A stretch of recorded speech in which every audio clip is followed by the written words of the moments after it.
All right, so here we go again with another Dragons Beyond walkthrough video.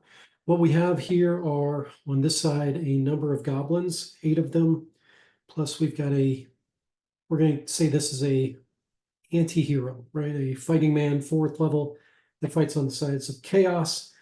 And on this side, we have 1, 2, 3, 4, 5 elves. I left off some other elves, but 5 elves and our Heroic Spearman again, who manages to stay out of danger and has survived so far 2 combats. So we'll see what happens now. Let's say that he's made it to 4th level fighting man. He's a hero now. So similar circumstance as usual. We're going to go ahead and roll for initiative. We're going to say the goblins are the red side. They got a 2. The law side got 3. They're the blue side. So they get to choose whether to move or not. So first question, can this hero issue a challenge to this anti-hero?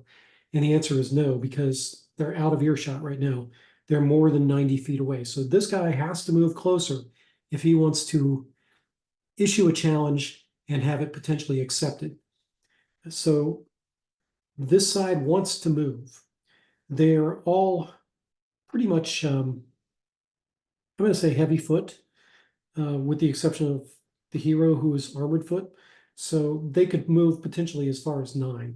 I think they're going to go ahead and do that. And then on the goblin side, I don't see anybody with any bow weapons. So we're going to keep it simple. We're going to keep missile fire and artillery and magic and stuff out of it right now. So 1, 2, 3, 4, 5, 6, 7. That puts our front ranks in contact here. So we'll just move everybody forward. That's move, counter move. So interesting thing here is the goblins have a chance. Right now, obviously, they don't have as many combatants in contact as they would like to have. They're all considered, I mean, some of these guys are just wearing loincloths. These are all considered lightfoot, so movement of 12. They have the ability to move these guys around the flanks and get them involved, which we are going to do. So we're going to get these guys involved. The standard bearer is going to stay, well, he's armed. Might as well get him up and in. So we get the standard bearer here. So that's it for the movement phase. Unless there's a heroic challenge, right?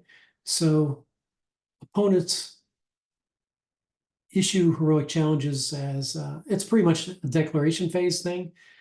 When this hero got up within 90 feet of him, he was already yelling out, "Hey, want to engage you in combat, right? In one-on-one combat." What we do with that is, if he accepts, then we also during the movement phase take them to the midpoint between them.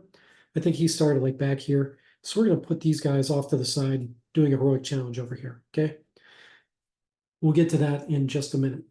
So movement phase is completely done. No missile fire, no magic, no artillery, melee. So this is the difference between heroic combat and fantastic combat. So in the original chainmail rules, you could not engage in fantastic combat if you were low level nobodies that didn't already have an entry on the matrix. The matrix was monster versus monster. There was a lot of variation in it. What I've done is I've taken that concept, but I've made it much more generic. They're still named monsters, but in this case, elves and goblins are going to fight. I'm gonna fight this out using fantastic combat instead of regular, because look at the number of figures involved here, right? It's way too much. The ones that we really care about is the heroic combat. And instead of using the standard man-to-man, we're going to resolve this using heroic combat, using 1 blow equals 1 hit dice worth of damage, right? So each of these guys are 4th level. Each of them has 4 hit dice, essentially.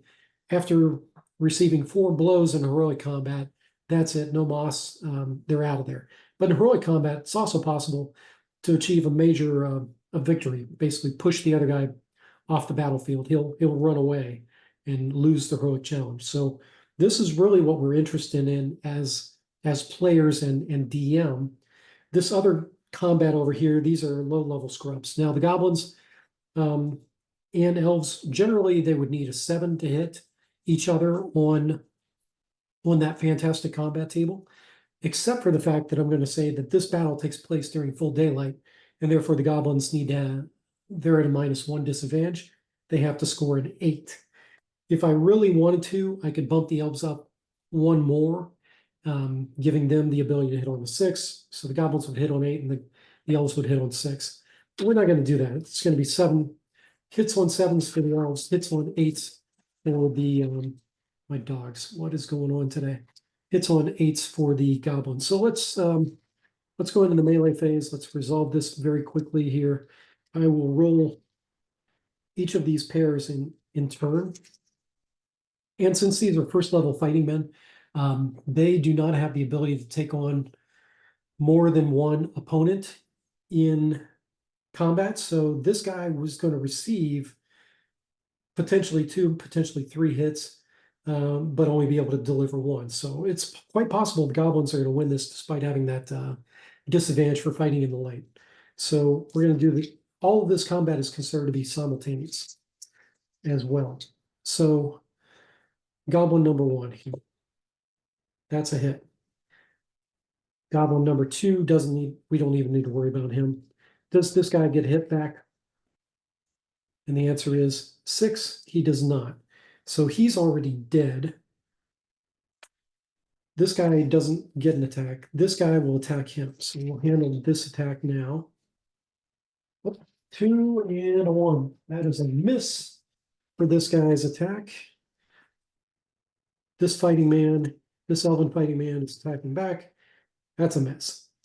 This goblin's attacking him. That's a miss. This goblin attacking this guy. That is a hit. Does he get a chance to hit back? 6 does not. He's dead too. Goblin's cleaning house here. All right. This goblin versus that guy.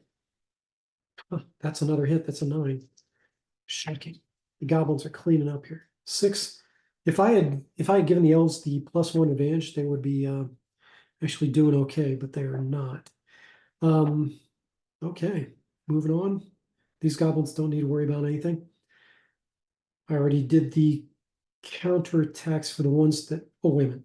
I did not do his counterattack. Did I? Or his counterattack? Maybe I did.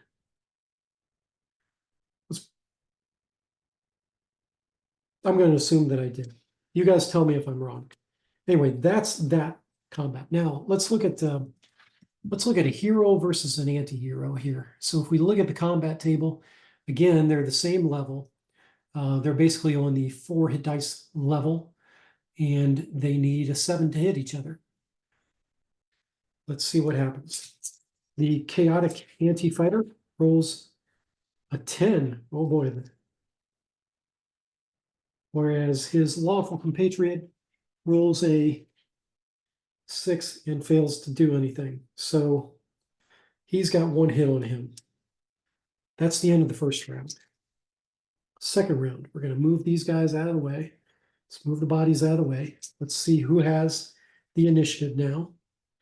So the the goblins, rather, they have a 5.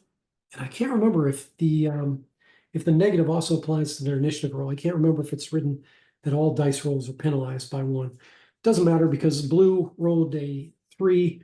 Therefore, the goblins get to move as they wish. These guys are going to just continue to swarm around here. And this guy is going to push forward. This guy is going to push forward. This guy is going to push forward. It's looking pretty bad.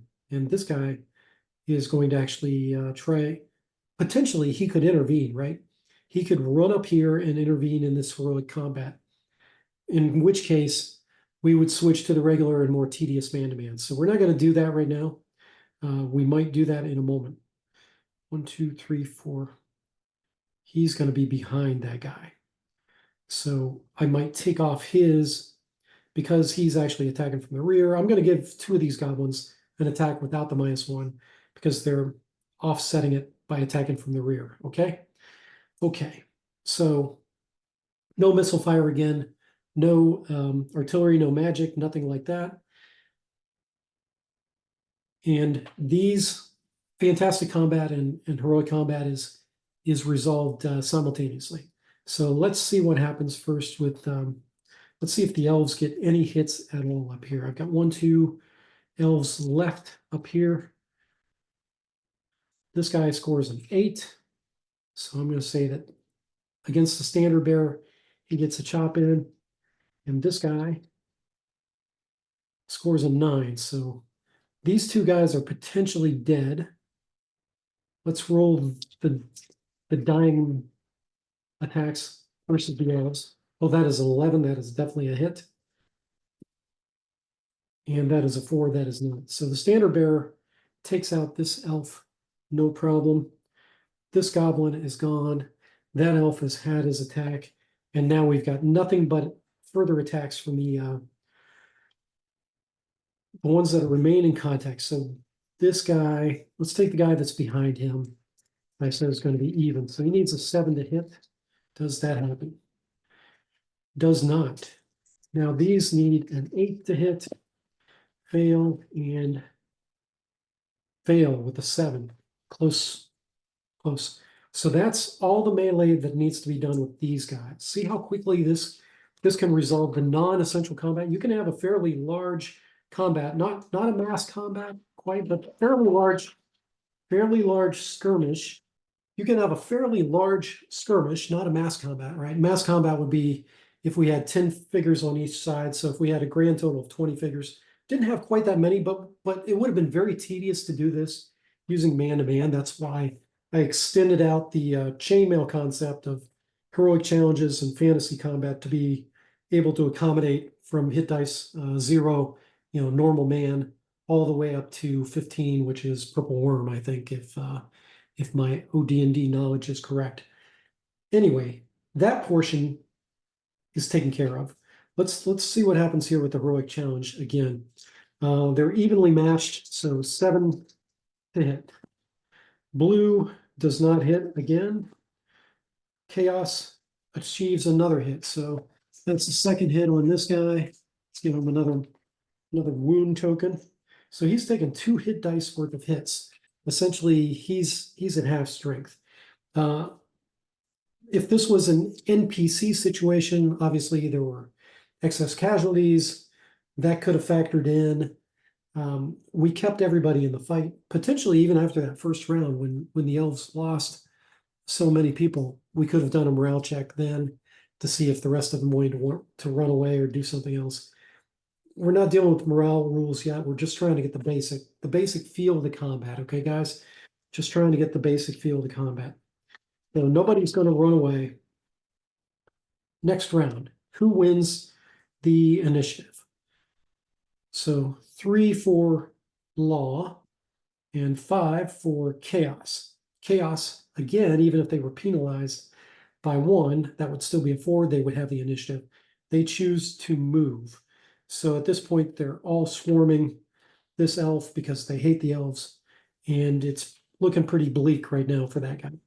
So does the elf at least take one of these nasty guys down? Yes, he scores a 9. That guy is going to go down. Does he score a hit on the elf? He does not. He gets a 7, which is 1 short. So he's off the board. And then the rest of these are free attacks. So we'll just roll them in turn, right? Do any of these guys, there's an 8. So this guy is gone. So that's all resolved, right? We got rid of 3 goblins, and we got rid of 1, 2, 3, 4, 5, I think, elves in this case. Yeah, 5 elves. 3 goblins down, 5 elves. Pretty good day for the goblins, everything considered. Back to heroic combat. So again, how does chaos do? Chaos fails to connect this time. Law finally scores his first wound. So we'll put a marker down here. Now, to keep this simple, right, the goblins could intervene. It's next round already. what's going to happen? Chaos gets a 5 for their initiative. Law gets a 3 for their initiative. Law is going to be sucking big time if the DM said, hey, we've got to switch this to man. This guy is pretty much guaranteed to die or surrender or get captured. But I'm going to say there's other stuff going on the battlefield. We're going to take these guys off right now. I think you get the picture of how you can adjudicate something fairly quickly. And I'm just interested to see what happens with this mono-e-mono combat. That or the goblins all stand around watching because they think their hero is going to win. So let's, either way you want to say the narrative, whether they run off or if they're all just spellbound watching their hero hammer out these last couple rounds. Let's see what happens. So Chaos scores a 9. And Law scores a 6. So Chaos scores a 3rd hit. And oh my goodness, did I fail? Get a little 3 risk marker here. I'll put in. Did I fail to do a pushback or any of those 7 that I scored? I don't remember. Anyway, next round, they're taunting each other. Chaos gets the initiative again. It's looking pretty bleak for Law. Chaos scores a 7. Okay, this is perfect example. So with a 7, this guy is not going to be hit. He's actually going to be pushed back. He's defeated, but he's going to run away. Does he get in a chop before he goes? Yes, with a 12, he does. So he scores another hit dice worth of hit points on that guy. So this guy is down probably, half of his hit points. This guy's down 3/4 of his hit points.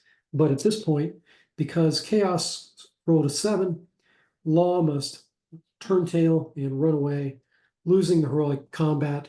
The goblins and their champion have won the day. And that is how that gets done.